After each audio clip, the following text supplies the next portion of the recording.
No, do it this time.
Welcome to the ChainOut Podcast with your hosts, Jeremy and Daryl.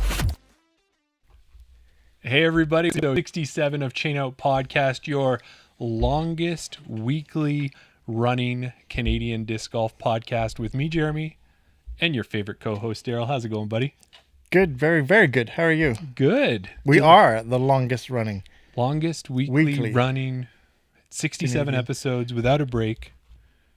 It's I've amazing. been here for 67 episodes. You've been for 65. I've listened to 67 of them, so...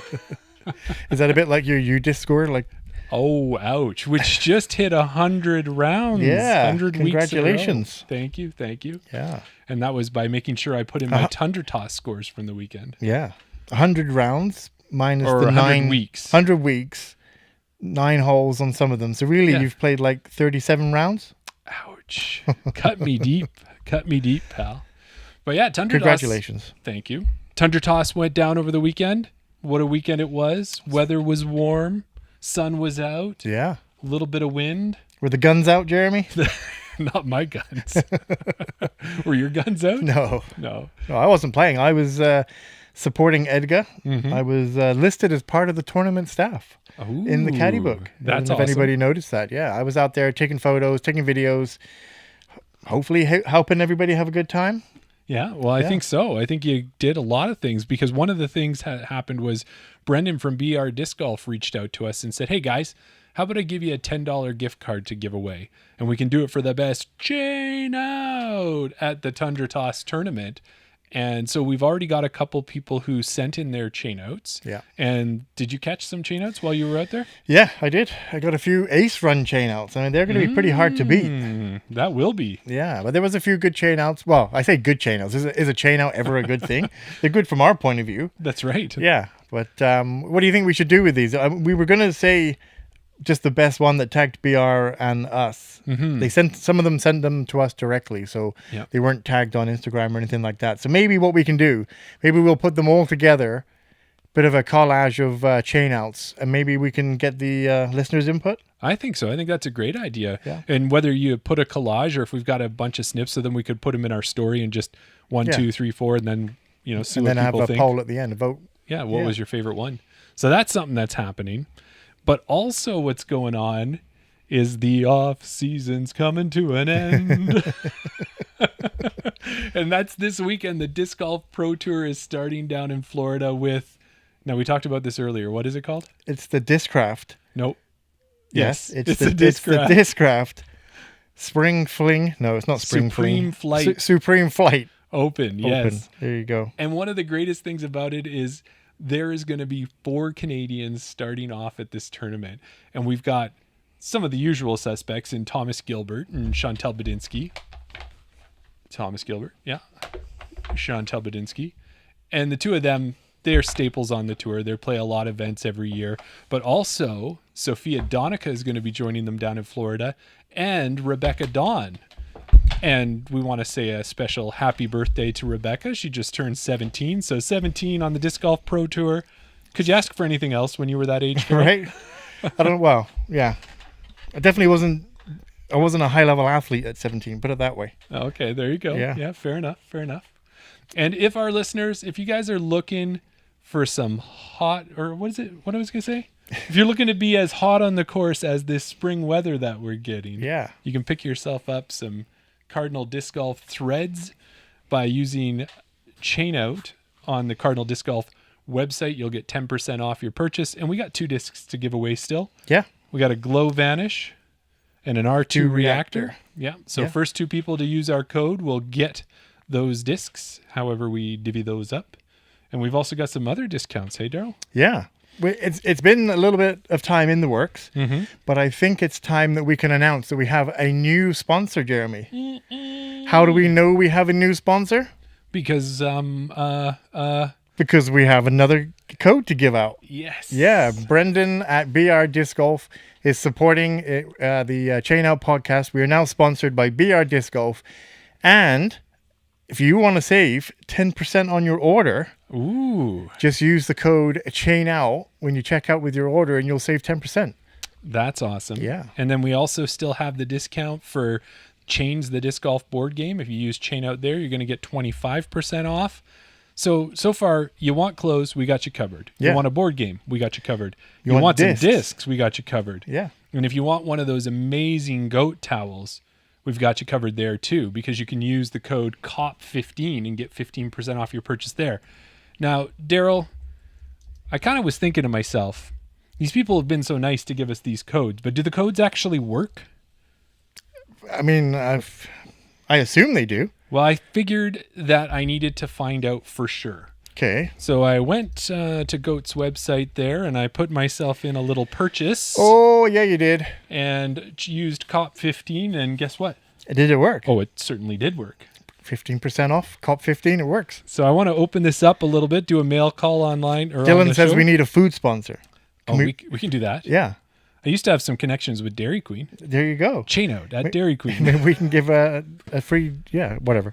Well, let's take a look and see what we got in here. Well, I haven't seen this, so this is all a surprise for me. All right. So first thing we've got is a new goat towel for myself, and You can never have enough goat towels. it's still a little bit clipped together, but this is a dinosaur. This is Emily Weatherman's Nice. goat towel for the year, so I'm excited to have that. Some more color on my bag. Yeah. What else do we have in here? Ooh, a couple giveaway items Wow. that it looks like Craig and Jen put in there for us. A couple little goat keychains. Oh, they're awesome. Are you sure that isn't just one for me, one for you? Well, we can make a decision on that. I like to give things away. I know you do. This was something I picked up. I thought maybe we could give away a disc. Okay. Why not a disc with goat right on there? Take it out of the bag. Okay, I could do that. It's a little bit shiny. There we are. Do we know what disc that is? I did when I bought it. It's a Latitude 64 Sapphire. Okay. Nice And we're beginner sitting disc. at Easy to throw. 159 grams. So Perfect. we'll put that in one of our giveaways. What else do we have? It's more. I had also put in for a couple misprint towels. Yeah, Well, I put in for one, Right. but it looks like we got two. So I think Craig gave us an extra one here as well. Nice. So we've got a misprint towel. You want to open that one up and I'll Sure. grab the other one? It doesn't sound very good on audio, Jeremy. No, it doesn't sound Should good. have had but these out of the bags before we brought it down. Okay, well, you show off that one. Okay, nice. That one nice says par par on it, I think. Yeah, nice green and black par goat towel. And then this one here has See- some hops, I think, on there. Now, Or some we said this leaves. to Craig when he was on the show. Yes. Hold that one up again. Yeah. Now, anybody here that's looking at these, can you tell me where the misprint on these towels is? Because I bought a misprint towel, and I couldn't see a misprint. There's no misprint on these towels at all. We did I know learn- Craig, when he looked at it, he's like, "Yeah, the border was wrong, or the loop wasn't quite in the middle." Yeah. Well, we learned that he's a bit of a perfectionist.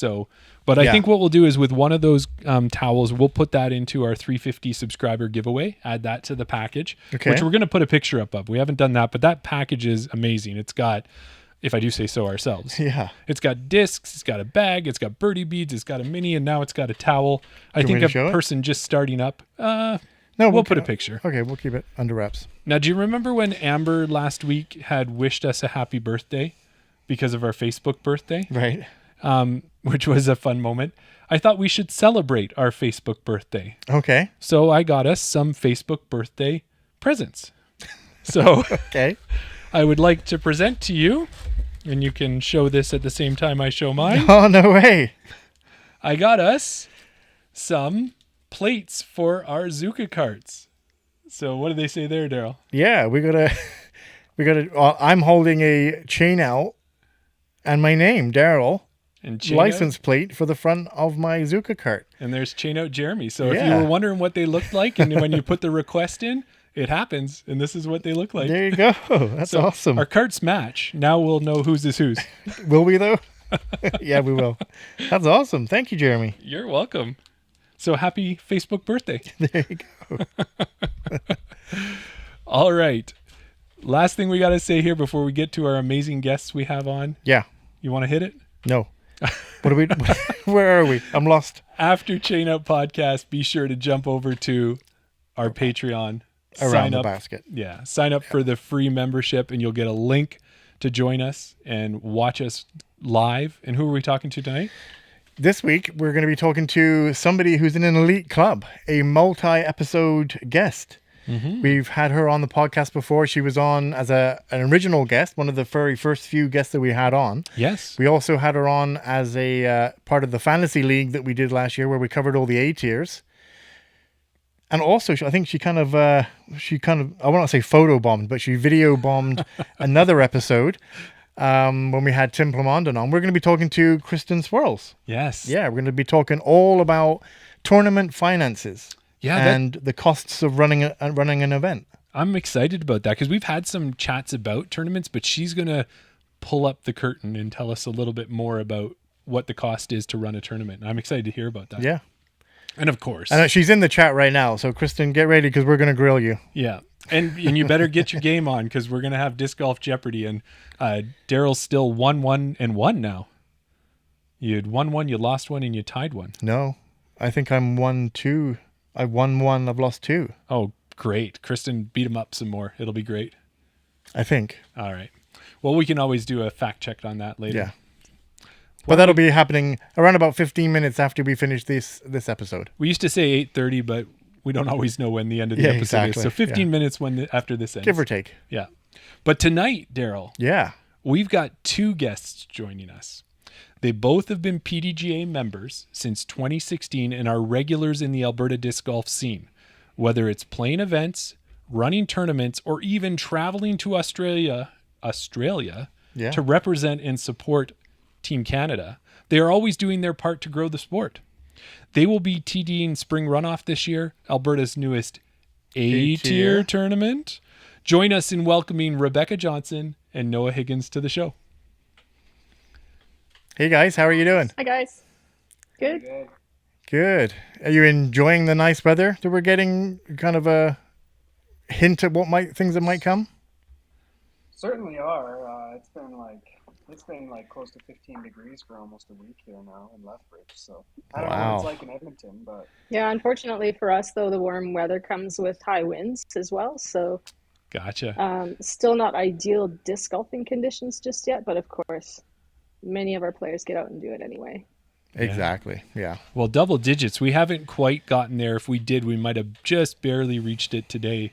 But that's pretty good. But does that also help, though, with that extra wind? Does that give you a chance to do your best distance throws on U-disc, that kind of thing? not really. I mean, when I was a little kid and I was absolutely insane about disc golf, I mean, I still absolutely love disc golf and I play it all the time. But when I was little, like 11 or 12, maybe even 10 years old, you wouldn't find me you wouldn't find me at the course when it was above freezing outside. Mm-hmm. Yeah, so right. Nowadays, I'm not crazy about playing an 80-kilometer-an-hour wind. It's not the funnest thing in the world. Yeah. It certainly dries out the course quick, though. When the snow all melts, it dries up the course super quick, so that's nice. So I'm just waiting for a nice warm day where it's calm. Yeah. I'll be playing all day.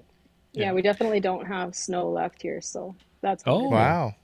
Yeah, that's good because that's what me and Jeremy, I don't know if we say that we differ in our opinions, but it used to be that Jeremy has 100-week U district, so he's always getting out there no matter whatever the weather. At least to squeeze one round in, even if it's super, super fast, two discs, just out and back, I get it in. Last year I was no matter what the weather I was getting out. This year I've kind of settled down a little bit where I'm like, is it really benefiting me getting out in the cold? Is it just more of a risk of injury? Is my form going to be as good? Am I, But then again, we spoke to somebody over the weekend at Tundra Toss who said that they hadn't been out in 6 months, so they were rusty. So getting out and throwing something is probably better than nothing, but you're not going to improve. Me personally, for some reason for me personally, I find that when I take 3 months off. I mean, I never don't play disc golf for 3 months straight. But let's say I take a month off where it's 30 below every day for an entire month, and then I go back and play. I find I play my best disc golf by far after taking a long break. Really? I don't know what it is about it. I don't know if it's I can't explain it to you, but especially during the real disc golf season when I'm playing tournaments every weekend for 6 months straight. By the end, I'm so burnt out that I just am not in the like the mindset or the physical ability to just play my best. And I find that after I take a little bit off and I go back to it, that's when I play my best. So interesting. You wouldn't hear that from everyone, but for me personally, I totally noticed that's how it works for me. Gotcha. Yeah. Yeah. Well, the one other thing, I think we've all been in Alberta long enough to know that this is likely false spring and there's still probably a little bit more cold weather coming our way. So we might as well enjoy this while it lasts. Exactly. Yeah. We've had one winter, but we're waiting for the second one. Yeah. Yes, that's right. For sure. Well, Rebecca and Noah, one of the things we do at the beginning of our interviews is we want to find out how our guests got into disc golf. And I like to have a little fun with the question.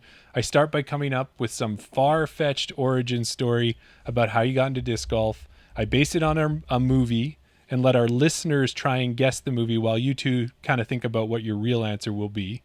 So here it goes. Maybe it was 2016 and the two of you were looking for something to do during Noah's summer vacation. You heard tell of this disc golf course in California that was supposed to be as fun as a theme park. It was called De La Viega. It had this top-of-the-world shot that you just had to try. This sounded like something you couldn't pass up. You looked at each other, and at the same time you yelled, "Road trip!" You embarked on an epic adventure driving from Lethbridge to California. The trip was full of mishaps and memories that left you and the audience laughing.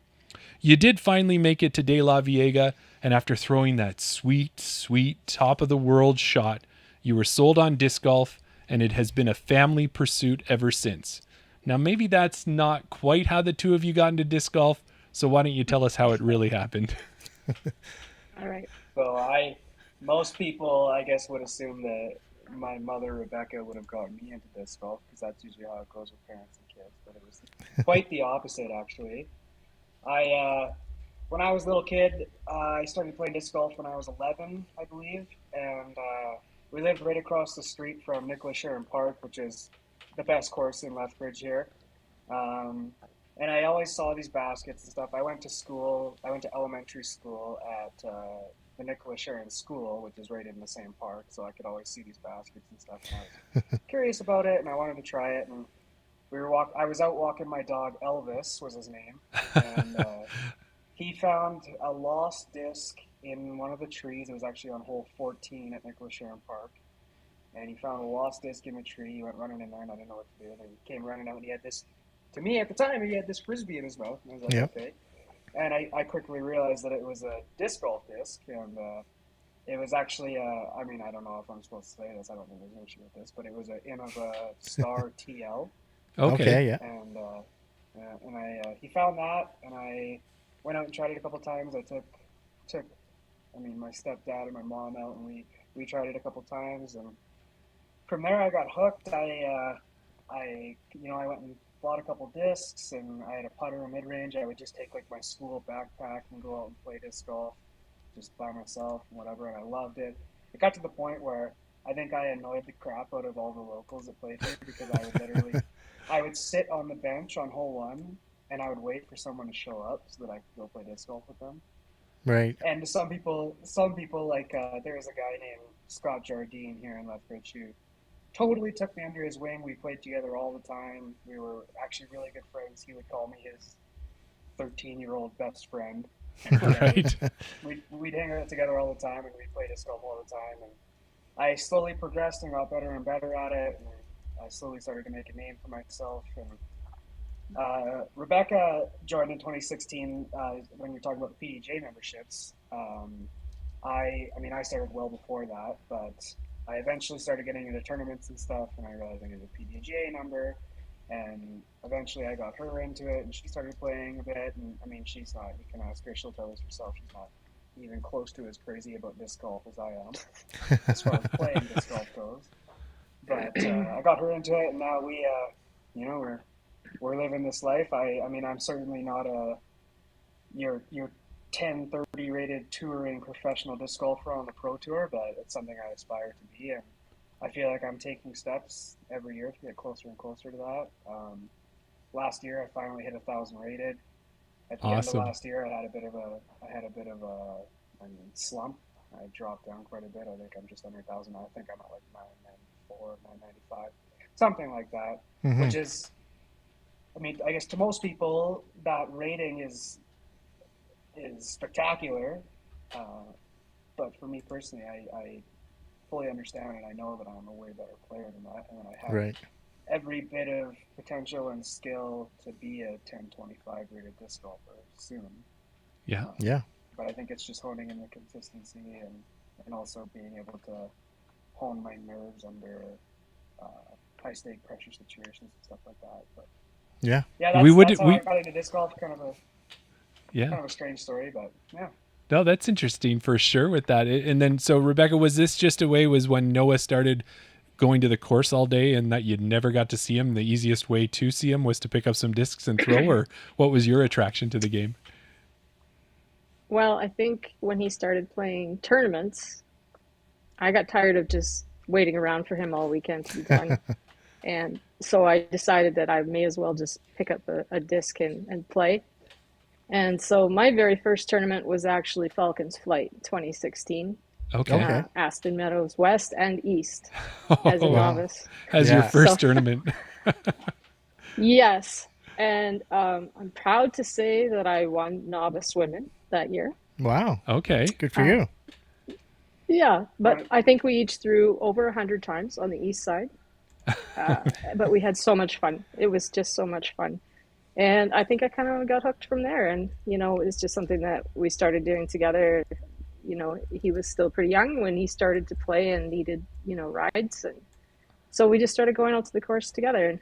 And it's something that we've been fortunate to do together for many years. And it's a great way for us to spend time together as a family. And we've even started to drag other family members out. to give it a try. So it's probably something that we're both going to do for a long time. Yeah, Oh, for sure. That's awesome. And I have to add something to that. When she's talking about Falcons Flight in 2016, I want to say there was probably 30 or 40 people in that tournament at that time. Okay. So to see a tournament like Falcons Flight over the last 8-9 years ish to become a massive A tier and one of the biggest, most decorated stocks in Canada with hundreds and hundreds of players in it. To go from that to being, a 35 player C tier on the weekend is pretty impressive, and that's part of the reason why I love Aspen Meadows so much too. Is just the growth I've seen, and not just with the community and the amount of love for the property and the tournament, but also the courses themselves. They've gotten absurdly better over the last 8 years. But I just had to add that it's been 30. There was a 30-player tournament in 2016, and now that's Yeah, that's so amazing because we just went to it for the first time last year, and as it is, when you're on disc golf scene and registration opens, you've got to be quick if you want to be in there. Within 60 seconds, you're already on the waiting list. So to see that that was where it started, it was as a C tier, 30, 40 people, and to get to where it is today, that is amazing. And for you guys to be part of it every step of the way. And it kind of answers one of the questions that I was going to ask you, because a lot of times we talk to people who got into disc golf kind of at that pandemic boom or just afterwards. But being that you've been in it for so long, I was going to ask you, what were some of the biggest changes you've seen from then to now? And I guess one of them would be a great example of that growth of some of these tournaments. Is there anything else that you've noticed that's been such a big change from when you first started?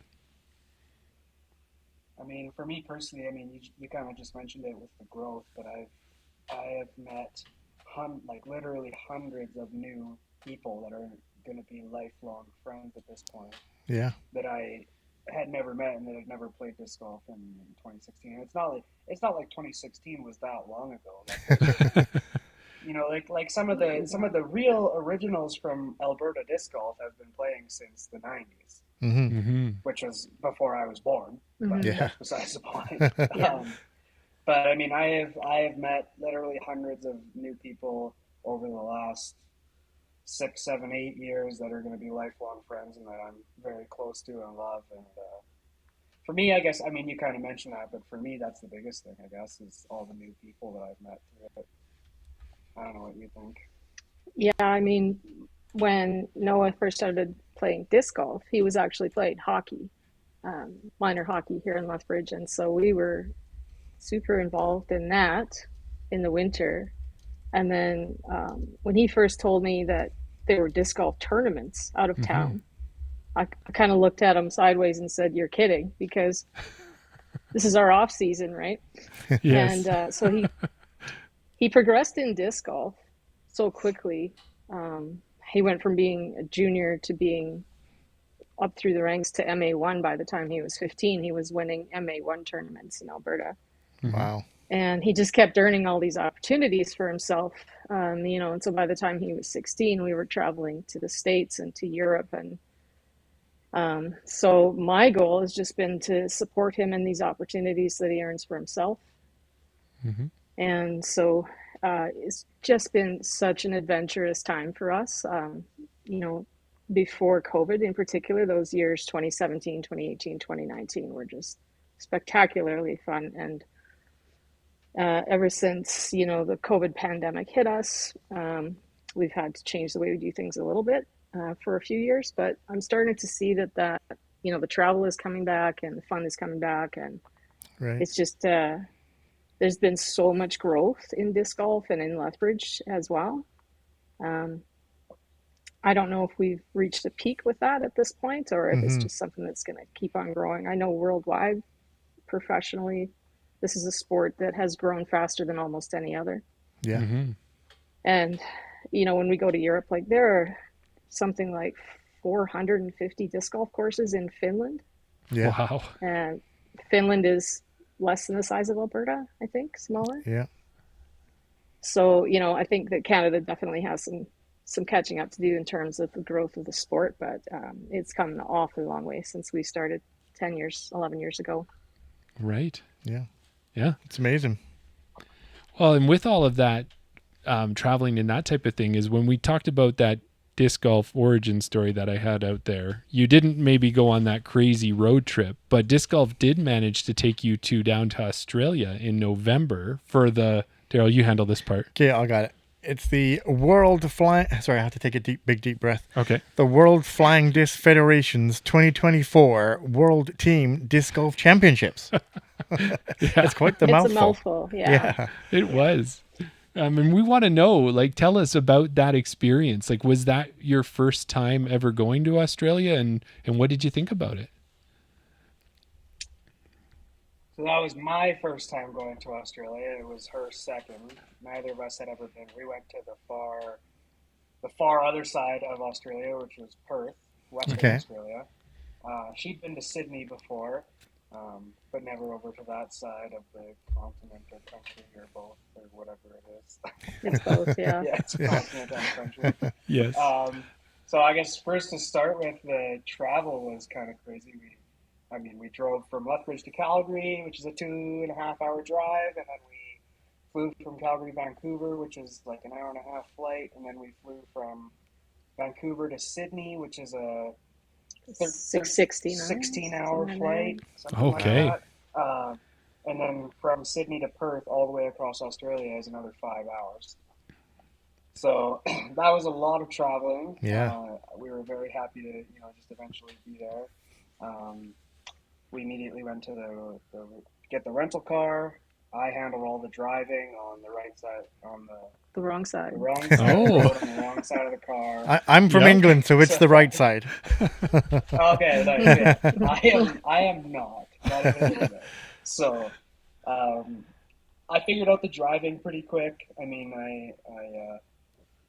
I got myself into one sticky situation where I just instinctually turned down the right side of the road. Yeah. Just wasn't thinking. And I happened to just turn down the right side of the road where there was a city bus coming directly at me. Oh, no. There was a median in the center of the road, so there was no way out of it. No. So he backed up for me, and I got out of the way. But I'm sure he saw the rental car sticker on the side of the car and was like, "Man, these freaking tourists." Was it manual or was it automatic? It was an automatic. Yeah, it was an automatic. Okay. Thank goodness. I mean, I can still drive a stick totally fine, but adding that on top of everything might have been a little bit extra challenge, I guess. Yeah, Right. But as far as disc golf goes, the trip was fantastic. We played lots of different courses around Perth. There was lots of little 9-hole, not pitch and putt courses, but pretty decent. Mm-hmm. I mean, for you guys, it's kind of, I would say most of them are kind of comparable to Rundle Park. Okay. Right. But Yeah. just playing around palm trees and bushes and stuff, and that was super fun. We did a lot of touristy things, we went to the aquariums and all sorts of things. Went to the beaches. I had never been to the Indian Ocean. I don't think she had either. No. The Indian Ocean was astonishingly just green and just gorgeous. Yeah. So that was awesome. We spent time on the beaches, and then came the tournament, the Team World Championship tournament. Mm-hmm. I didn't necessarily play a bunch, but I was totally there to support my teammates and do whatever I could. I played 2 9-hole matches on the first day, and that was it. Okay. Once Thomas, Casey, and Max kind of started winning all their matches, totally understandably so. That was kind of the set in stone roster, because if they're gonna keep winning, why change it? Don't broke it. Don't change it if it ain't broke. Don't fix it if it broke. Mm-hmm. So I mean, that was a little bit unfortunate for me, but I was still totally there to support my teammates. And I mean, I'm on a vacation in Australia. Yeah. When you're doing that. And even just playing the courses and watching kangaroos bound down the fairway and listening to the kookaburras and stuff. It was a super cool experience. Yeah. And then after the World Team Championships, we got bronze, which was amazing. There was 24 countries. 24 countries, 24 countries, and we got 3rd place. Estonia won, and then Australia got 2nd place, and we got 3rd as bronze. Yeah. Yeah. And then after the team championships, I played in the Aussie Open, which was super cool for me, because going back to when I first got into disc golf, I don't know if you've seen the old Aussie Open videos on the Spin TV YouTube channel. Oh. Back in it was like 2017. Like the Aussie Open was what they called a World Tour event. It was like basically like the Pro Tour of today. Yeah. And it was a major. It wasn't just a little 8-year. It was a major tournament. And like you had all the top pros in the game there. Like, you know, you had Ricky Wysocki, you had Paul McBeth, you had Eagle McMahon, you had Simon Lizotte, you had Dave Feldberg, you had Manabu Kajiyama. Yes. All these incredible players that I really looked up to when I was little. So stepping onto that property for the first time and seeing these courses that I've been watching since I was a little child and been inspired by was amazing. It also puts into perspective how good some of these players are. Like, I mean, on my best day, I could keep up with that, but it's not something that I can do every day, right? Right. If I remember correctly, I think Ricky Wysocki and Eagle McMahon both shot 17 under on that course. Wow. Which was over 1100 rated. It was like 1104 rated. Wow. Okay. And what was I shooting on the regular main Aussie Open course? Like, I think I shot like maybe like 4 or 5 down. Yeah. Which like so. didn't feel amazing, but it was average. It wasn't a terrible performance. Yeah. Yeah. But just seeing someone being able to birdie 17 of the holes is like, wow, that puts it in perspective. And Oh, for how sure. far they, like, watching the videos when I was little and seeing how far they can get down the fairway, and then me stepping up on my tee pad and understanding truly how crazy that is. Yeah. It was an amazing experience. I ended up getting, I think, 10th place at the Aussie Open. I played just average through the whole tournament. I didn't do anything absolutely spectacular, but I also didn't blow up. I didn't do anything stupid, and I didn't play bad. I just kind of just averaged disc golf through the whole thing, and it was good enough to get me 10th place. I got top 10, so there you go. one spot out of the cash, unfortunately, but that's always it was. I was actually on the 18th hole of the final round, and I had to birdie to make the cash line. I knew that. I think I ended up taking like a double bogey or something because I was like 375 feet away, if not more, shooting onto a little tiny island green that was like 30 feet wide by like 15 feet deep. It was a tiny little island, and I knew in order to make the cash, which was my goal in that tournament to begin with, was I had to make that island. Yeah. And make the pot or park it or whatever, just to get me the cash. And I ended up missing the island on that shot, and then I had to go back to the drop zone and throw on. And then I think I missed my putt or something. So I took it's a par 5. I think I took like a 7, which was a little bit disheartening. But at the same time, I don't have any regrets because I had to go for it just to try and make the cash. That was my goal. So I had to try. It's awesome. But, yeah, I don't know if you have anything to add about that trip, but. I mean, we spent some close-up personal time with kangaroos and wombats and wallabies and bandicoots and, you know, things we don't have here. The bird life is amazing, all the different kinds of cockatoos and things like that. So it was a really, really spectacular trip.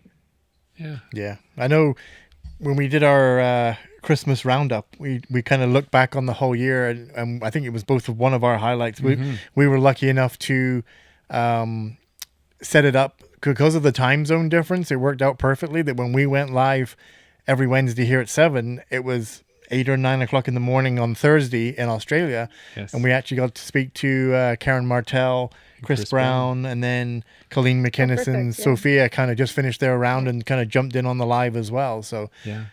Nice. That was really cool during the middle of the tournament for sure. And I'm thinking too, like Craig Sheether, such a great guy. We've had a chance to talk to him, and he really works to put together a good team. What I'm guessing, and I don't know if he's maybe said this to you, Noah, is, you know, I hope Casey's not listening, but guys like Casey, they're getting a little older. So eventually they're going to be like our MP40 competitors and that type of thing. And we need to have the younger group coming up to replace those spots. And was that part of the intention to kind of get you some experience in that way? I think so, yeah. I mean, I played for this team once before. I went to Estonia in 2019 to play for Team Canada as well. But at the time I was a junior. I believe I was 16. Right. So I went and played for them. And one of the things Craig told me was that he said, you'll notice the people that have the dedication to this team get rewarded with spots year after year. Right. Kind of thing. And I definitely think that's part of it, is building me up to give me the experience. And I mean, I think there was definitely also hope that I could be, that guy that could go out there and be a Casey and just shred the course and save the team. But it's not that I played bad in my first match. Like, I won my first match and I played doubles, and we lost our second match that I played. But once Casey and Max Thomas were kind of in a groove and started winning, there was no reason to change up the that's fair. For the matches. So yeah, I mean, definitely, I think definitely it was about getting the experience and stuff. But yeah. I don't think Craig is going to be team captain next time. I think Craig has moved up into the WFDF role. Okay. When Charlie Meade retired this year, so there'll be a change in the captaincy in Team Canada. I don't think there's been any announcements about that yet, though. Right. Well, we know when we talked to Brian Henniger as well, there's a lot happening with Can Disc Golf and the growth of that. So I think it's just a really exciting time for Canadian disc golf, and it'll be interesting to see who gets picked to go to Chengdu, China next year for that event, because I think we only get to send one male and one female out to that tournament. So yeah. Mm-hmm. I would bet $100,000 that it's going to be Thomas and Sophia. Sophia. I think so. I think it's going to be Thomas and Sophia. I don't think I want to bet against you on that one. No, I'm not gonna take that bet. Yeah. No, that'll be great. I'm good. you never know, but I'm pretty confident that's what it's.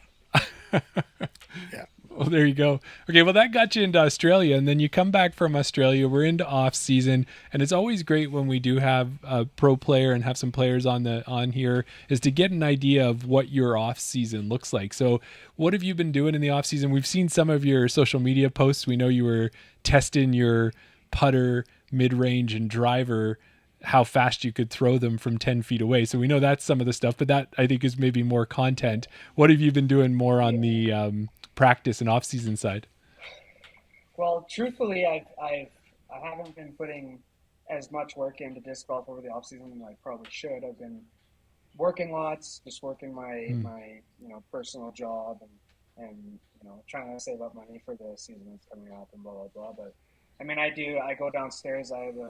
Our basement is 25 feet long by 10 feet wide, and I have a net. Like, you've seen it on Instagram. Yeah. It's kind of the perfect setup for putting and throwing in the net and stuff.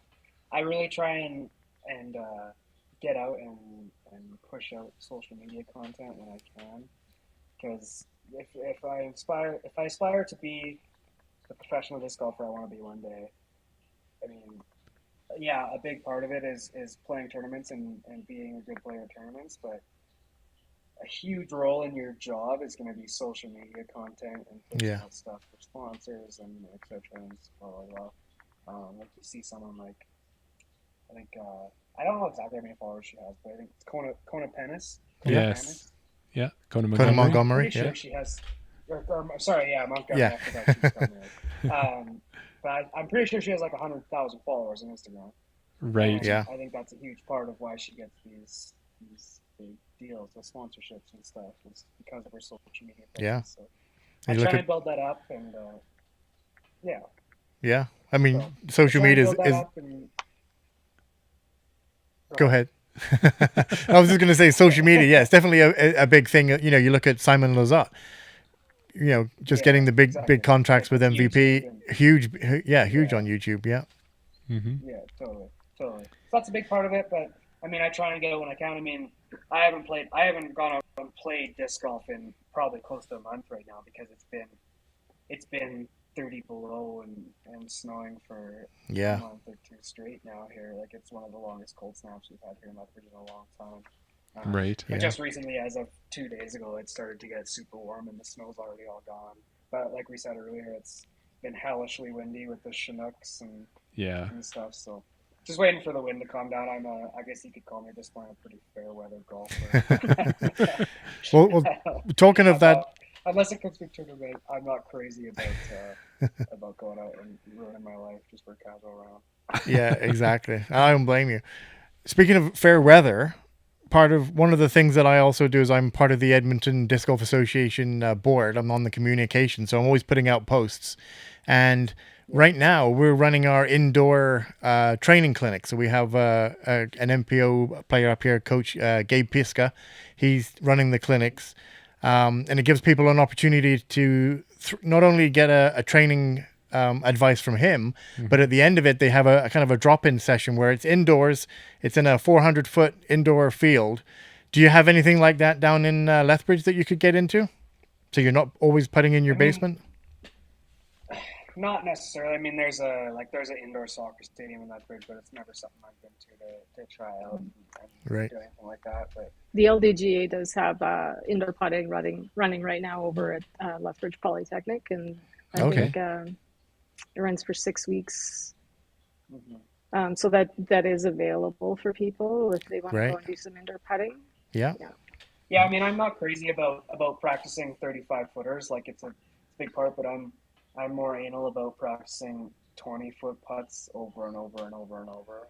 Yeah. Because those are the ones that you just can't afford to miss in a high-pressure situation. And then practicing those and getting confident with those also leads into being more confident with longer putts and stuff. But the worst part, like the worst thing is halfway through the season, sometimes I'll get like putting yips where I'll just go through like a 2-week stretch where I just, no matter how hard I try, it feels like I can't make a 20-foot putt, and really trying to avoid that. Gotcha. Really clean that up on the putting green. Well, this is going to sound like too much mom advice too, but part of the off season, I think, is finding your life balance too. And Noah likes to get out and do a lot of snowboarding in the winter and other things. And for us, the off season has actually been really short this year because we were traveling right up till almost the end of November, and so we've actually only had 3 months this year. And so we're already starting to register for stuff. But sometimes it's about taking that break and finding that balance too, and that can be helpful. Yeah, absolutely. Yeah, I totally agree. So with that being said, then Rebecca, do you do the putting leagues or do anything in the off season, or just shut it down and wait till the weather gets warm for yourself for your game?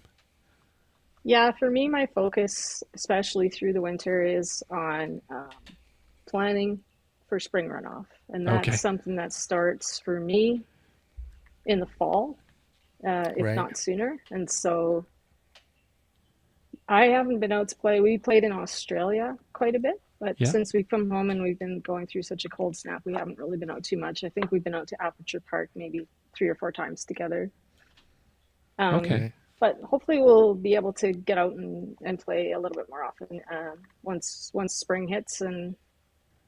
But that comes more for me too after spring runoff is over, because especially with it being an A tier this year, there's lots and lots of hours to put in. Yes. Yeah. And we want to make sure that it's as good as it can be. Yeah. And we want to jump into that, and we'll get to that one right away. But I think just before that, one of the things for you and Noah is that a lot of people want to see our great Alberta players play all year. So if you have, and you can tell us quite quickly if you've started thinking about it, Noah, do you have some ideas of what tournaments you're going to play for 2025, or what you have on your schedule where people can see the two of you?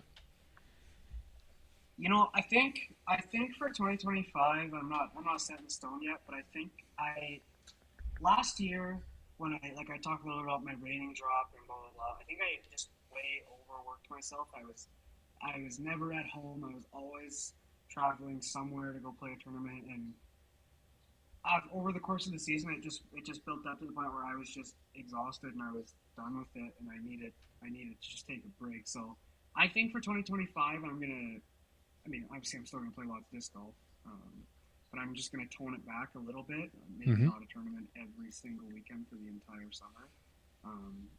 Take a little bit of time to recoup in between events and blah blah blah.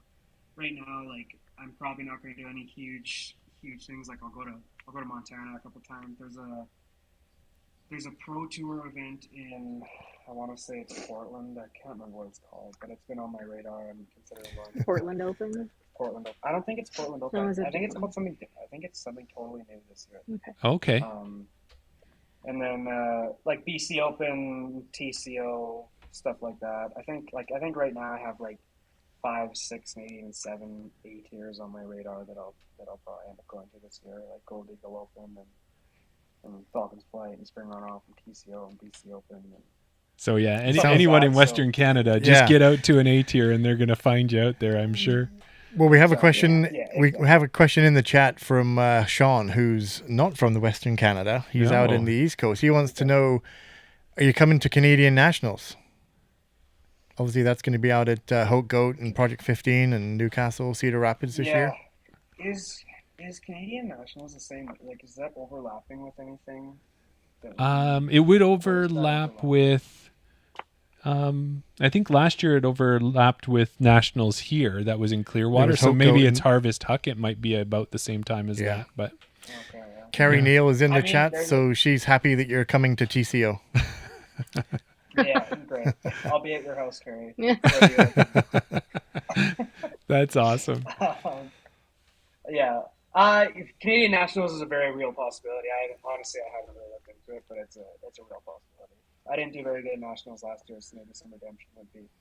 There you go. Yeah. Well, I think you've given us the perfect segue, Noah, is that you're going to be playing a lot of A tiers this year, and you're going to be playing one of the best A tiers and the newest A tiers, which will be the spring runoff. So why don't we jump over to that one? Because the two of you are the tournament directors for it. And in Daryl and I's short disc golf career here, to us, that feels like that is the true start to the tournament season is spring runoff, because that's that first big event in Alberta. The weather's finally looking nice, and you know that every weekend after that you're going to be playing disc golf. So yeah, let's get into it. How is the planning going? It's going great. Yeah, we are super excited to be able to present an A tier finally. This is our 10th anniversary event. Right. And the first year that the club ran spring runoff, it was a C tier. Okay. And then we've been running it as a B tier for the last 8 years. And so really Right. spring runoff has sort of evolved and grown up in baby steps year after year. Yeah. When we first started running events, we only had one course in Lethbridge, and that was Nicholas Sharon, Okay. which of course is an amazing, beautiful, wonderful course. And we're very lucky to have it. And it's still our signature course here. But in 2021 and 2022, we were able to partner with the City of Lethbridge and the University of Lethbridge and what was at that time Lethbridge College. Yeah. And we put in 3 more courses in the city. So Wow. That's awesome. we now have 3 18-hole courses here Nice. and a 9-hole course at Lethbridge Polytechnic. So Right. that has really allowed us to expand the size of events that we're able to offer here. Not last year, but the year before, we tried using all 3 of our 18-hole courses, and we ran spring runoff over 2 days. And so that formula was okay. Right.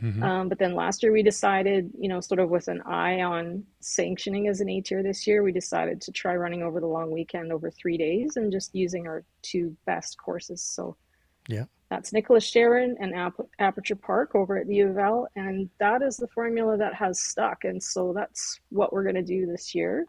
Okay. We're running over the long weekend over 3 days. So that'll be Saturday, Sunday, and Monday. Yeah. And we're using Nick Sharon and Aperture Park courses. Right. Yeah. So that allows us to fit in a lot of players. And so our cap is really high. And we've set it high just because we can accommodate so many players. We want everyone who wants to play to be able to play. So Okay. that's our goal. Yeah. And one of the other things we did last year was, you mentioned Noah and I as TDs, but we did bring on a non-playing assistant TD last year. Yeah. Okay. Because that's something that we need to have. As an A tier, we need to have non-playing TD and a non-playing assistant TD, and this guy just wasn't quite willing to give up his game. So we brought on Justin Westerhout last year, and he's been just fantastic, and he's going to stick with us again this year. And so you'll see him out at Nicholas Sharon Park running things, and Okay. he's just been a great help to us. I don't think we could run an A tier without him, honestly. That's Right. awesome. And so one of the things that he's working on, actually, we've been able to partner with Outrageous Advertising here in Lethbridge, and we're going to be able to provide our players this year with a professionally designed electronic caddy book Nice. Oh, for okay. both courses. Yeah. So that's a major step up from last year. because we've just been sending out hole notes to players and having them look in the PDGA scoring for hole notes. And so we're hoping this is going to be really helpful for our players. Yeah. And then the other thing that is slightly changed over last year, we did manage to install 9 tee pads at Aperture Park, and those are on the long layout on the front 9. Okay. So that's a start. And I can tell you that the club is working really closely with the city and the university to hopefully complete both layouts at Aperture and potentially also put in concrete tee pads at Nicholas Sharon. Wow. That's awesome. Yeah. So that is amazing news for us. It's not something that we really thought would actually happen. Right. And it's definitely not something that I would expect to happen before spring runoff this year, but it is something that we're much closer to achieving than we ever have been. So we're really excited about that, about the potential for tee pads, and that would give us permanent layouts. Yes. At Nicholas Sharon. Yeah. Well, we know we were at the tournament last year, and we played Aperture, Nicholas Sharon, Aperture. That was our first time out there, and we loved the technical aspects of Aperture right from hole 1, trying to get down that tree tunnel, and then going into Nicholas Sharon, it decided to show us that maybe we didn't quite have as big as arms as we thought we did when we started throwing there. And both courses were amazing. And last year, getting all the weather we got, whether it was the wind or the snow or the sleet or the sun, we had it all. We got everything at that tournament. And I know that did make it a little muddy at times, but if you're going to have some extra tee pads out there, that's just going to take a great tournament and level it up even more, which is going to be exciting. Yeah, absolutely. That's our goal. We can't promise we'll have all the tee pads installed before this year's tournament, but we also promise we won't have anyone teeing off from mud holes. We're prepared to go out there and do the work to move some tees if we need to, but you never quite know what the weather's going to be like in May. We've seen everything from beautiful summer-like weather to actually 2 inches of snow on Sunday morning. So wow, yeah. I predict beautiful summer weather. That's what we're hoping for. Yeah. That one I'll bet on with him as well. I'm not betting against that one. Shake on it. Yeah. Well, speaking of last year's event, we have somebody in the chat who has a question for you. You might recognize his name. Okay. So, Kevin King, did you have a favorite spotter at last year's runoff? Yes, Kevin. I think he might have. I think it might be a loaded question. My favorite spotter. I mean, I can't tell you because I don't want to play favorites, but his initials are KK. So you can. You infer what you wish. Exactly. I can tell you who my least favorite spotter was. Does his initials start with KK as well, or no? Maybe. Oh, that's funny. Well, and we're really hoping you're going to come out again this year, Kevin. So it'll be nice. Yeah, there you go. And not only will he come out, like when we were there last year, there's a ton of other events that are just beyond the actual tournament rounds. And I was looking at at Disc Golf Scene and going through it. Can we hit on some of those? Tell us some of all the extra stuff that goes into this event beyond just your 18 holes each day. Absolutely. So first of all, on Friday, we're going to have player pack pickup, check-in, and we'll have a players meeting, which will just give people a chance to be together and ask some questions if they need to and whatnot. And then as soon as that's over, because May 17th to 25th is the PDGA Women's Disc Golf Week. Right. We have our lovely and talented Amber Chasson from Calgary, two-time FPO winner of Spring Runoff, is going to be giving a women's clinic at 7:30 at Nicholas Sharon Park. And we've already had a number of people sign up through registration. Yeah. But this clinic is free and it's open to all female players. Anyone who'd like to attend, you don't have to be signed up for Spring Runoff. So grab your friends and just come out to Nicholas Sharon Park and get some tips from Amber. And that's going to add a lot of value to our event for sure. Yeah, absolutely. And then Saturday, of course, we'll have our first round. We're running tee times all day. Yeah. Pros will be over at Nicholas Sharon, the A pool will be over at Nicholas Sharon, B pool at Aperture. And then on Saturday night, we have our fun doubles, which is running over at Lethbridge Polytechnic course. And they'll do two 2 rounds of 9, so a total of 18. It's just random doubles. You can show up with a partner, show up by yourself, and we'll partner you up with someone. There's no fee to play, but there'll be prizes for the top teams. And that was a really popular event last year. And so we're going to run that again this year. Awesome. And then on Sunday, of course, we'll have round 2. The pools will switch courses. And then we're going to have our long drive contest, which was also a super fun, really well attended event last year. And that'll be at Nicholas Sharon Park. If you didn't sign up for that when you registered and you still want to do that, just show up with your $10 and we'll let you in. Okay. And then likewise, the putting contest just runs all weekend. You can stop into tournament headquarters and do that whenever it's convenient for you. Okay. And then on Monday, of course, we'll have our 3rd round. And we will have a brief awards ceremony when everything is done. Awesome. But on Friday, stop into the tent, even for pros. Check-in is not mandatory for pros, but we do have 10th anniversary bag tags to give to every player.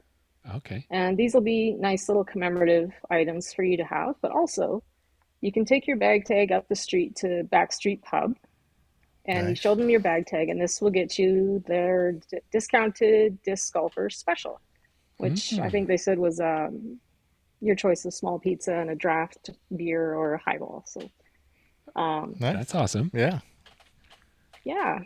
And then, of course, we're super excited about being able to bump up our added cash to the A-tier level.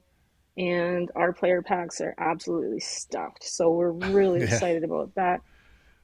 Yeah, our player packs are up to, I think, pretty close to 200% value for amps. Holy crow.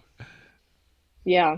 So the amateur players are really going to get some bang for their buck, and there's still lots of space for people to sign up. So make sure you do that. It helps us out if you can sign up sooner rather than later so we can get our planning done. But we're going to leave registration open till May 3rd. Okay.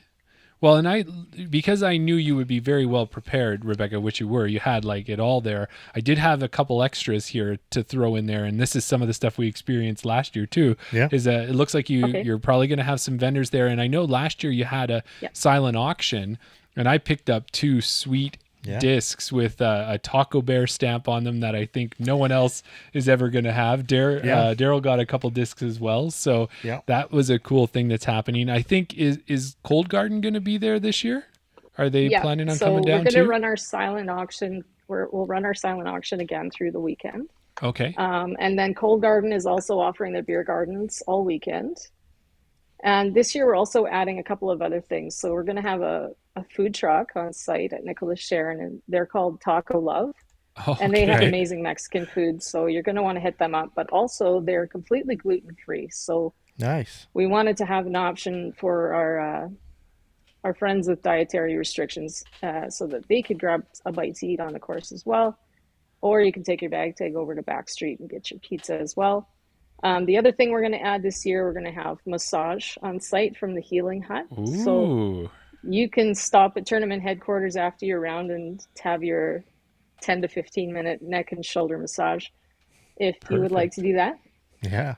Also, we're going to have Bridge City Discs out of Saskatoon set up at tournament headquarters, and also Games Galore, who's from here in Lethbridge, and these guys have gotten into disc golf in a big way over the years, and they have supported Spring Runoff right from the very first year. Wow. Every year. So we are super grateful for them. And I have to shout out to Cold Garden as well, because they have stepped up to be one of our title sponsors this year as well. Nice. Yeah. Well, Blake is such a good guy. We had a chance to do a live episode in November from Cold Garden, and he was just so accommodating. He's so supportive of the disc golf group in Alberta. And it's always great to have him part of events. And, we see you've got, of course, there'll be an ace pot. You've got hotel discounts as well. We had Amber on the show last week, and she was talking about how excited she is to do that clinic. I'm like, are you going to recruit and get some help? She's like, no. I got this one. If someone wants to help, that's cool, but I got this figured out. So she's pumped. She'll be fine. So between that and then also getting a chance to maybe get some, I guess, what would you call it? A rematch against Jessie Prado Smith. I think she's excited for that as well too. So. Yep. Yeah, for sure. And those players packs you were mentioning, I've got to just run through it quick if that's okay, Rebecca. So far what they've got listed on the site, a tournament hoodie, Under Armour, a tournament t-shirt, Under Armour, a tournament stamp disc, a stock disc, a disc golf towel, 10th anniversary bag tag, and dare I say, more? That will be coming down. That's huge. That is such a tournament pack that you've got put together. And all of that is coming to you in a really high quality, nice drawstring bag with a zipper pocket on the front that has our spring runoff stamp on it as well. So even the bag that your players pack comes in is going to be a nice keepsake item for everyone. Yeah, definitely fantastic. Stepping up the game this year. Yeah. And when we were looking, it's about half full at the moment, so there's lots of space. And I'm sure after people listen to this episode, you're going to see a little bit of a bump there of more people coming through. But it looks like a lot of the pros have already started signing up because there's 27 MPOs already in, including Casey Hannemeyer, of course, Noah's playing, Connell McLeod, Jackson Peace, Thomas German. On the FPO side, we got 5 players already, which people who don't know in Alberta, that's already a great start when we're this far out, including Amber and then Joe Henderson, Kristen Swirls, and Jesse Prado-Smith, as we mentioned. Yeah. Now, when you guys talk to the pros, they like this event and they come to it. What is it about this event that they say brings them back to it? Well, you're probably better equipped to answer that as a pro player. Sorry, can you repeat the question? I'm so sorry I had to leave. I had to take care of our Arthur. Who's just we know and love Arthur. We've seen him. Arthur's, Well, I mean, if you see Noah or Rebecca on the course, Arthur's not too far behind. So, whether he's walking or being pulled along in a little cart, he'll be there. So, was he upset that we didn't put him in the invite for the interview? As he wanted to be part of it as well? Yeah. Arthur, you want to come here, buddy? His feelings are hurt. No, it's okay. The question was, what is it that brings the pros back to this tournament? Yeah, what sort of feedback do you hear from the pros, or do you ask them for feedback as well? We don't. I don't think we necessarily ask for feedback, but we quite often get it. We'll get personal messages and private messages and whatnot after events and stuff with good and bad feedback. It's usually good feedback 90% of the time, which is amazing. It's a good feeling. I think that what brings pros back, especially, is the professional environment. Like it just feels like we try our best to make it a very professional, well-rounded, just good environment for people to be in. Some tournaments you go to, you go to tournaments that just won't, like they'll have a caddy book that won't be super in depth, or they'll have OB stuff that's like a super gray area where it's not marked properly and you don't know how to call it, blah blah blah. We try and just focus on every detail on the courses, like when we're just talking about the pro side here. We have to focus on the AMs and what we do with the players packs and stuff, but for the pro side, I think just making sure the courses are absolutely 100% top notch, that there's not going to be any issues on the course with calling OBs or anything like that, and just the overall format with the tee times, and we have someone there all the time calling out people and calling out their names, like next on the tee, blah blah blah, so and so from here and here, and especially for people that haven't played many tournaments before, it kind of makes them feel like, wow, I'm at a big A tier, I'm at a professional tournament, and that's really what we strive for, I guess. So I guess that would be my answer. One thing we'd really love is to be able to bump up the cash prizing for pros. Like I think right now we have $3,000 cash, which is enough for an A tier. It's totally acceptable. But most tournaments you see, like for A tiers, are going to have more out of cash than that, and we just need more sponsorship for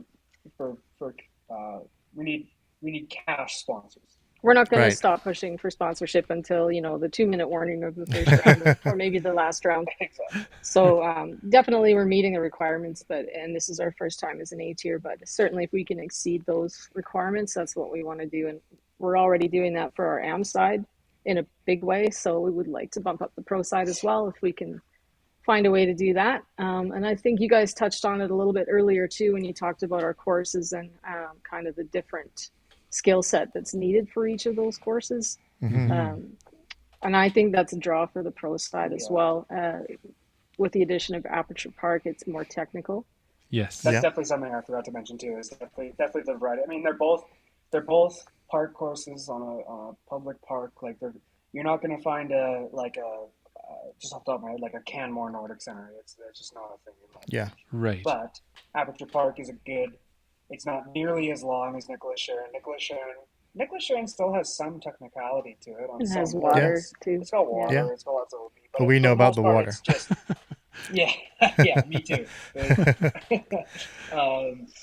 But for the most part, Nicholas Sharon is just crush it as far as you can, over and over and over.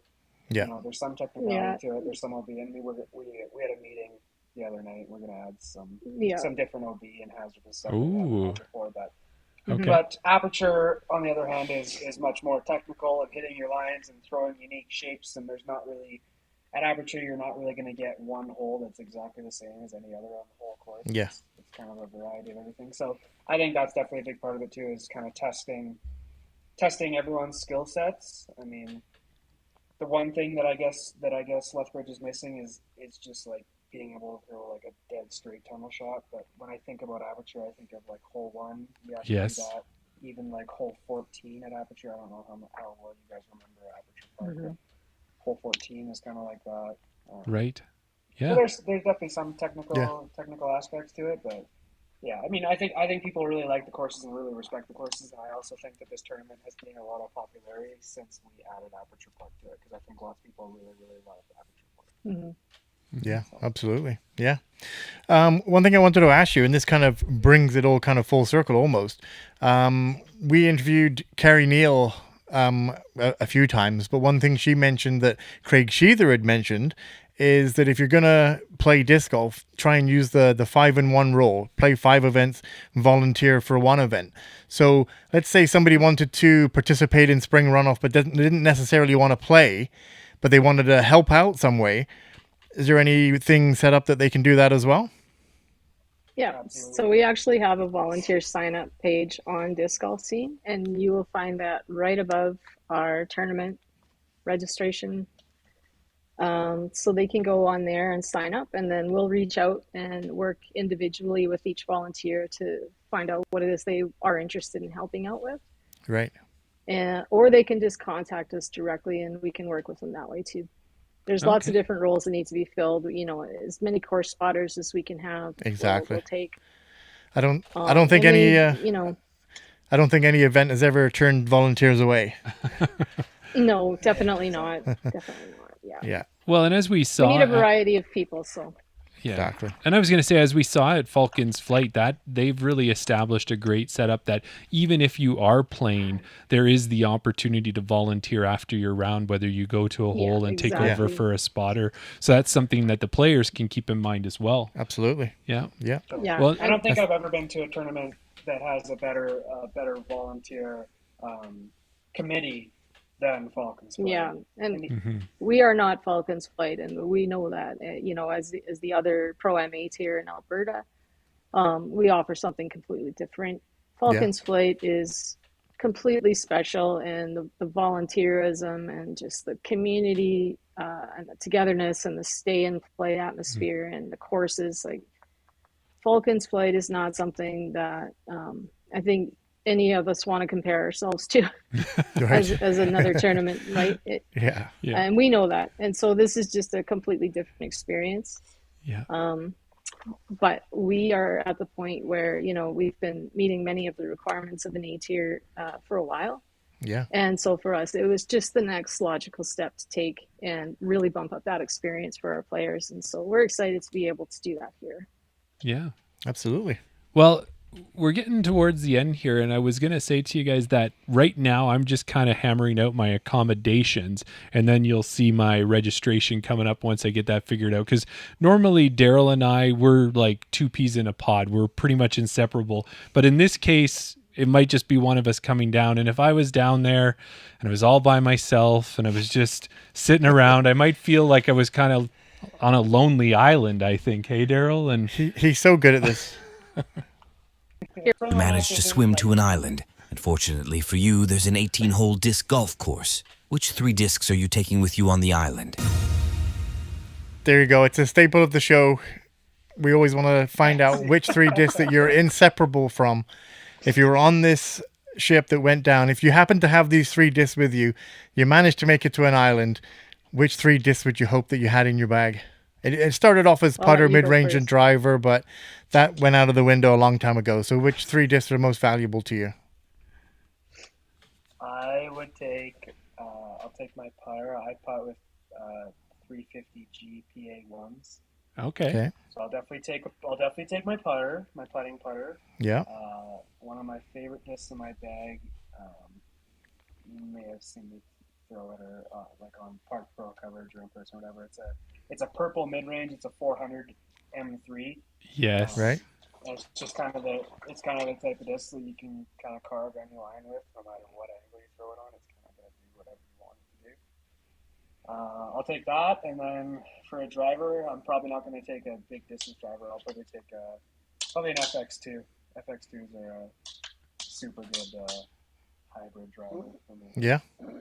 Gotcha. Yeah, no, You might be able to hear Arthur whining right now. There you go. And how about you, Rebecca? If you had to take 3 discs with That's you? my answer. Yeah. Yeah, those are your discs. Well, I think for me, I'm going to have my H7. Oh, Yeah. yeah. And if you had asked me this question two years ago, I would have said F7. Right. Okay. But since it came out with the H7, I have switched, and that's my main driver. I just find it doesn't turn over as easily. I can throw it with a bit of wind, and it's going to hold its line for me, and I'm going to get a little bit more distance with it. Okay. Right. And then, of course, I'm going to have my M4, which is a nice straight mid-range. It's going to go where I want it to go. And I tend to switch back and forth between putters depending on what the wind is like. Yeah. But if I've got my M4 with me, I can use that as a wind putter. So I'm going to go with my P Model OS or a PA5, one of those. Nice. Interesting. Yeah. And I say this all the time, but it always amazes me when I tell people about this fictitious island that you're going to get stranded on, that people take into consideration the wind and the humidity and things like that, even though this island doesn't exist. But I like the depth of knowledge that people take, the consideration on the discs. Yes. One thing that we've also added to this, if you could transport one course to this island and that was the only course you got to play, which course would you take with you? Aspen Meadows West. Yeah. Okay. Good choice. I'm going to agree with that. Yeah. For sure. I agree with it. When it comes to Aspen Meadows, most people when it comes to Aspen Meadows think that the east side is the better course, and I actually agree. I think as far as tournament, like professional, competitive tournament play goes, the east side is the better course. But I've never played a course that I have more fun on and more more nostalgia. Yeah. Et cetera, that I have with Aspen Meadows West. West. Yeah. I'd agree with you. I prefer West over East, but we don't need to get into that. No, we don't. But I think I would take. Maybe I would shorten that par 5 and I wouldn't play the corner. I would start from the corner and then I'd be happy there. I get to do that anyway, so. Right. Oh, okay, there you go. Yeah, for sure. That's the signature hole on the whole property. Even though the east side is I think the east side is the more sought after kind of signature course, but I think that hole 12 West is the signature hole on the whole property for sure. Yeah. There you go. Definitely. And then talk on this. Yeah. And then we just got a comment from Kevin King here. Obviously, Aspen Meadows West has a Noah Higgins basket. Yes. Oh, that's true. That's actually not true. Oh, it's on the east side. It's on the east side. Yeah, that's right. Oh, it's on hole 17 east. Okay. There you go. Kevin didn't know what he was talking Kevin about. King. Yeah, don't trust that KK person. He doesn't know what he's talking about. He's a great spotter, but after that, don't trust him. That's about it. Not so much. No, that's it. Oh, no, that's awesome. We love you, Kevin. Let's get it straight. I we have do. A very quick Kevin King story for you. Yes, time. please. We'd love it. Last summer, or was it the summer before, I guess, when Noah had been trying to get his rating up to 1,000 for a long time and had kind of spent a few years, kind of up and down and floundering just under that mark. And when he finally reached 1,000, Kevin King had Wendy's Frosties delivered to our entire family in celebration. So this is the kind of supportive friend that Kevin is. And so we give him a bad time, but we love him, and we really appreciate having him on our course and at our tournaments and in our lives. So That's awesome. Yeah. Definitely. Well, there's that saying too. It's like, if I didn't give you a hard time, it means I didn't like you. So we know by the hard time we're giving Kevin, we all really like him. So. Yeah. Exactly. Yeah. Oh, that's great. Well, we appreciate having the two of you on the show tonight. It's amazing. It was great to talk to you. It's been something we've been waiting for quite a while. But we want to give you a moment here at the end. If you want to shout out any sponsors, or if there's anything we haven't covered yet, this is your time. So go right ahead. Yeah, I mean, as of right now, my only sponsor for this year is just Prodigy Disc, who's doing a lot for me right now. They're doing a run of discs for me. I don't know if you saw my post about my new stamp, but yes, I think it's the best stamp I've ever had. I'm really excited about it. So those will be in hand here in the next couple of weeks. I'm not selling any until my fundraiser tournament, the Birdie Chirp Open. Okay. What's the March date? 1st is March 1st, open registration for everyone, but women and juniors is open right now. So. That's just a one-day C tier. It's an NADGT event. That kind of goes towards the proceeds go towards supporting my 2025 season, and it also gets you the first dibs at getting one of those discs for $25. So any support okay, you can make it out. Any support really Yeah. helps. Is it okay if I shout out some of our major tournament sponsors? 100%. Yes.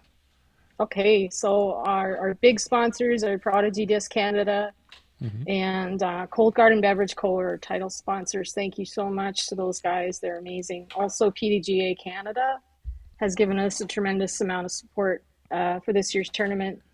And then locally, we have Dunlop Ford, Runner's Soul, Outrageous Advertising, Games Galore, Warwick Printing, CJOC, Lethbridge Custom Canvas, the Sandman Hotel Group, Healing Hut, and Backstreet Pub. Okay. And then, of course, we'd also like to thank all of our whole sponsors, and we are still accepting sponsorship. If anyone wants to reach out to us, just reach out to us through Disc Golf Scene or on Facebook or Instagram, and we'll get right back to you. Fantastic. Perfect. Yeah, that's awesome. Yeah. I got a couple of things. Okay. So, in the chat, Kevin said, you can return the favor when he hits 1,000 rated. So, we might be a while on that one. I don't know. Yeah. Absolutely glad. Yeah. And then we mentioned her before, but she just wants to give you a shout out. Carrie Neal says, shout out to this fierce female for taking on an A tier. I believe that, and I think she's talking about herself, and you are the only ones that are doing it. Canada would love, the only ones doing it in Canada, and would love to see that list grow. So a good shout out to you there. Yeah, for sure. And then the final thing. You're my hero, Carrie. I don't know if you did seen at the beginning where I kind of showed that I've got the Sophia disc and the Thomas disc and the Rebecca Dawn signed disc and Chantel Badinsky. But like Jeremy said, we were down at Spring Runoff last year, and I picked up a Noah Higgins signed disc as well. And I believe this is the FX2. Awesome. Yeah. It is an FX2. Yeah. Well, it is the FX2. Yeah. So, and that's a really beautiful disc, but I think he's going to have to upgrade, Noah, don't you? He's going to need to get that nice Lethbridge bridge in the background on the next disc. Yeah. I mean, this one says 2024, so I got to get a 2025 one. Yeah, exactly. And when he gets that 2025 one that's for $25, does that come with a signature, or is that like an extra $25 on it? Of course. Oh, okay. Good. No. Just bring me a Sharpie, because I'm really bad at not having a Sharpie. Gotcha. There you go. Well, we appreciate having you both on, and I can't wait to see you. We'll see you at Spring Runoff, and I'm sure, as you said, you'll be at a lot of other A tiers. We'll cross paths, but we really appreciate you joining us tonight. Sure. Thank you. All right. Thanks for having us. Yeah, no problem. Thanks for your time. Okay. Sounds good. Bye-bye. Daryl, I'm always speechless. You know that. I need you to take this part usually. It's always this part is where we're always like just so happy, so excited. You know, I don't think we'd ever expect to have a bad interview, but when we do interview these people and our guests are always so nice and awesome, it's always just so good. Yeah, and like we'd wanted to talk to Noah as long as last year. We had him on the list, and then as we got to know Rebecca and see all the wonderful things she's doing, it was like we can't have one on without the other. Exactly. And then with Spring Runoff kicking into an A tier this year, it was just such a perfect time to do it. And I'm so glad we had a chat with them. You know what? You say about that you're getting your accommodation sorted and all that, and it might just be you going down. Yeah. I think I'm definitely getting kind of itchy feet now. I think we might have to talk. All right, we'll have a conversation. Yeah, we're going to have a conversation. Well, another thing too, just a quick one, is when I was researching for Noah and he was mentioning about playing when he was young. Yeah. There is a CTV episode out there. Yeah. Of him when he was 14 years old, getting ready to go to Junior Worlds, only Canadian going to Junior Worlds. Yeah. And at 14, looking at his form, because they show him throwing in some of those shots. Yeah. After 2-3 years that we've been playing, we're still not close to his form at 14 years old. So some people are just gifted. Just an amazing disc golfer, that's for sure. Exactly. That's awesome. Yeah. So thanks to everyone for listening. If you got this far, we really appreciate it. And if you have, and you're not subscribed to our YouTube channel, get over there and subscribe, please. Follow us on Instagram. We're 346 followers, and we're doing a giveaway at 350. Yeah, we need 4 more YouTube followers, and we were subscribers. And we'll get there. Yeah. Sorry. But also put comments out there. Put out likes, tag people, tell your friends about ChainOut. If you've done all of that, go check out our Patreon, see if you'd like to support us even more there. Or go to our link tree, and we have a one-time shot, buy us a beer. We always like that. That can help us out too. So those are things that you can do to support us. And the way we want to support you right back is by being a member of the Chain Gang like you all are. We have a number of different discounts for you. So we have discounts at Cardinal Disc Golf where you can put out ChainOut and get 10% off. We've got a discount at Goat Towel where you put COP 15 and you get 15% off. We've got a discount with Chains, the disc golf board game, where you put ChainOut and you get 25% off. And new is put ChainOut at BR Disc Golf and get yourself 10% off your purchase. So you guys are helping us grow this podcast, and we're trying to give back to you as best as we can. Giveaways, discounts, we got it all, Jeremy. Yeah. And then to the Patreon members who are already part of our team there, and our patrons, how do you say it? Patrons? Patrons of Patreon. Patrons of Patreon. We perfectly, pleasantly thank you. Yeah. But we'll be doing that in about 15 minutes time, Jeremy. Yeah. Yeah. We will. So join us. We're going to talk to Kristen Swirls, talk all about more tournaments and what it actually costs to put a tournament together. We've got Disc Golf Jeopardy. It's going to be a great time. So join us in about 15 minutes. Yeah. But are you going to get that new Noah Higgins disc, do you think? I mean, I have to. Yeah, I think so. Yeah. I mean, I don't know what disc he's going to have for sale. Yeah. I know he likes the FX2. I hope it's like an M4 or an M5, because that's like that I think he said M3. Sweet mid-range.